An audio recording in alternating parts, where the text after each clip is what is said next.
Итак, предпоследняя сводка в этом году, но не волнуйтесь, ни на какие праздники мы уходить не будем. Так что 6 января, в первое воскресенье наступающего года, я как штык снова здесь с вами. Кстати, если вам нравится то, что делает моя команда, нравятся эти еженедельные сводки на канале Максима Каца, то вы можете поддержать нас по ссылкам в описании или через QR-код, который вы видите на экране. Это позволит нам не сокращать деятельность в следующем году. Но, пожалуйста, учтите, что CIT признана нежелательной организацией в России.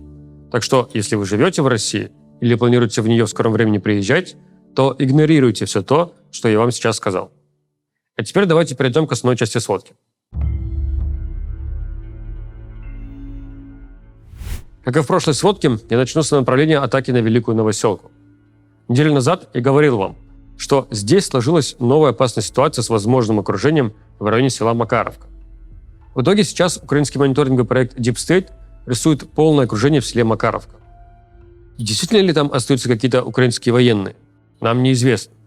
Но вероятность такого высока. Далеко за примерами ходить не приходится. На соседнем, Кураховском направлении окончательно схлопнулся карман в долине реки Сухие Елы. Села Успеновка и Трудовое полностью перешли под контроль российских сил. И по заявлениям того же проекта Deep State, не все украинские военные смогли покинуть этот район вовремя.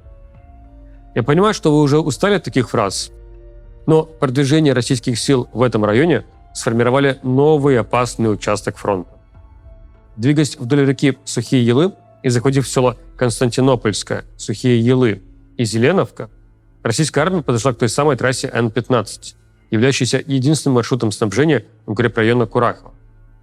Дальше они могут атаковать село Константинополь, до которого осталось 2,5 километра, и которое, собственно, расположено на трассе. Захватив село, они завершат окружение всего укрепрайона. Есть большие шансы, что это может произойти до конца этого года. И пока я готовил эту сводку, появились свидетельства, что был уничтожен автомобильный мост между селами Константинополь и Андреевка. Видимо, чтобы осложнить отход украинских сил. Самый обсуждаемый участок фронта прямо сейчас – это Курская область. Вот теперь солдаты из Северной Кореи действительно начали участвовать в боевых действиях. И знаете, сколько я смотрю поступающие с передовой видеозаписи с их участием, такое ощущение, что они испытывают путешествие во времени. То, с каким изумлением они смотрят на беспилотники, как реагируют на них, не понимая их опасность и замирая на месте в шоке, словно увидели НЛО. Пока что у меня полное ощущение, что они так и не были подготовлены к современной войне со всеми ее реалиями. Чем они занимались 1,5 месяца в Курской области, одному Богу известно. Лично я полагал, что, видимо, они проходят оперативное слаживание с российскими подразделениями, и те объясняют им правила поведения на передовой и основные опасности.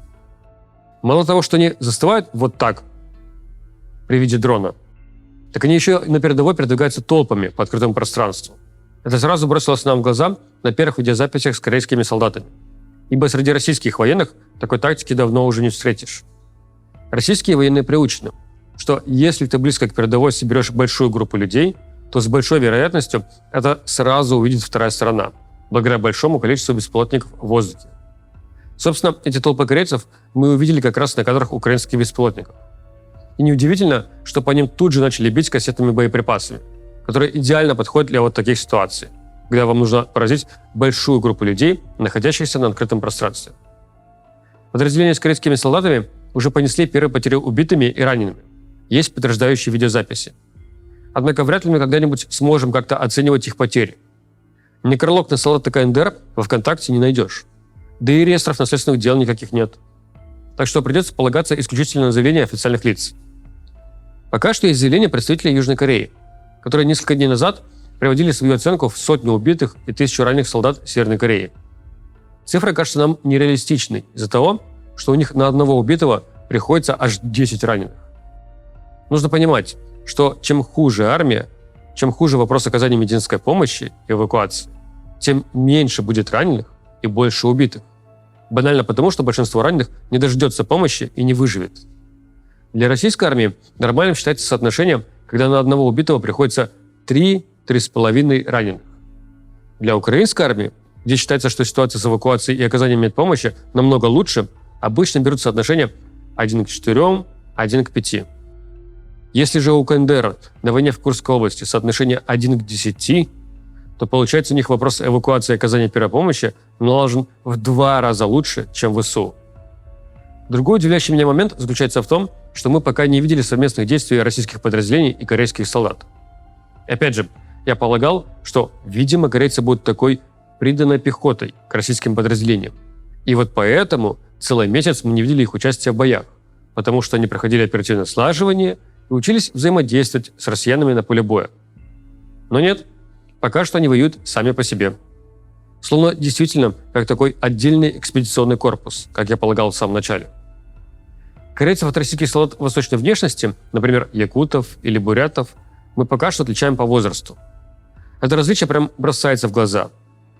На 3-й год войны, когда смотришь лица российских солдат, прямо сейчас воюющих на передовой, у тебя создается ощущение, что им всем минимум 45, а скорее 50+. Более того, на днях появилось видео с российского полигона, где новобранцев обучают владению автоматом Калашникова. Так инструктор там идет по ряду и спрашивает: «Тебе сколько лет?» «А тебе?» «А тебе?» В итоге один отвечает 53, другой 56, третий вообще 60. Тебе сколько лет? 56. 56. Тебе сколько лет? 60. Тебе сколько лет? 6. 56. Тебе сколько лет? 63. 63, да? А корейцам на вид лет 20, ну максимум 25. Бронетехники у них мы пока что тоже не встречали. Опять же, учитывая, что они месяц никак не показывались на фронте, я ожидал, что в какой-то момент мы увидим БТРы или боевые машины пехоты с российскими морпехами и десантниками. А рядом приданной пехотой будут идти корейцы и штурмовать позиции. Но нет, пока что только корейская пехота и никакой техники.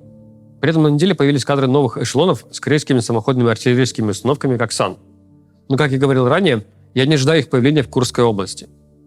Все-таки тактически они являются аналогом российских пионов и больше подходят для какого-нибудь донецкого направления.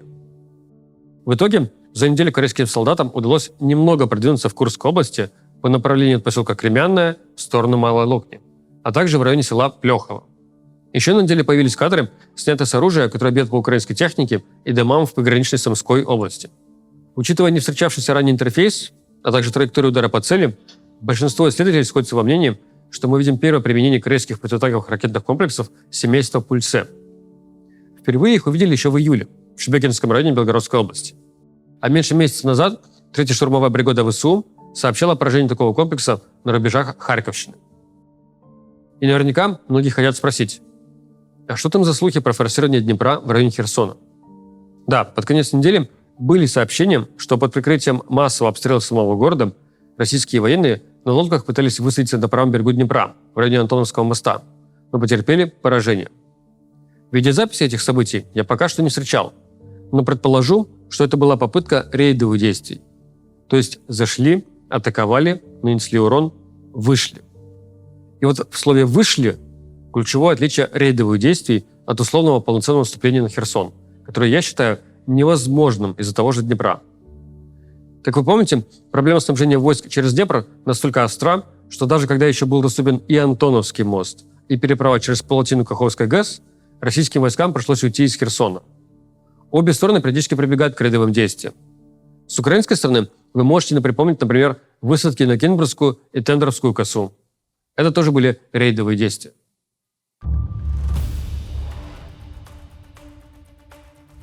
Пока мы пишем эту сводку, в интернете больше всего обсуждают атаку беспилотников на Казань, произошедшую в субботу, 21 декабря. Известно о 8 беспилотниках типа «Лютый».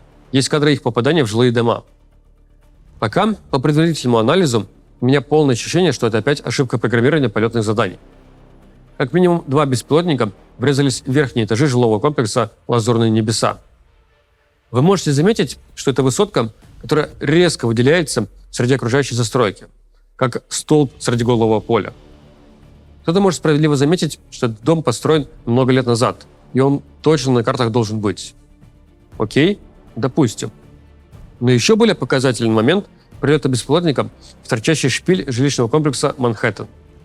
Уж тут-то точно нет никаких сомнений, что здание выступило препятствием на пути полета беспилотника, а не целью. Плюс, сколько я видел ударов лютыми по всяким нефтебазам, они каждый раз в последний момент пикировали на цель. А тут беспилотники ровно летят и врезаются в здание. Так что, видимо, это действительно ошибка программирования полета беспилотников. Напоминаю, что военным, которые программируют полет лютых или, в противоположном случае, российских шахедов, с одной стороны, нужно запрограммировать полет на максимально низкой высоте, чтобы не попасть в зону видимости ПВО, но при этом на такой высоте и по такому маршруту, чтобы не столкнуться со зданием или другим препятствием по пути. И чем больше расстояние от точки запуска беспилотника до цели, тем больше может быть, скажем так, путевая погрешность. Ну то есть беспилотник ведь не по невидимому рельсу летит. Он же не корректирует каждую минуту свое положение в пространстве. Он летит по точкам. И по пути его может сносить немного с курса под действием ветра и электромагнитных помех, в том числе таких, как глушилки.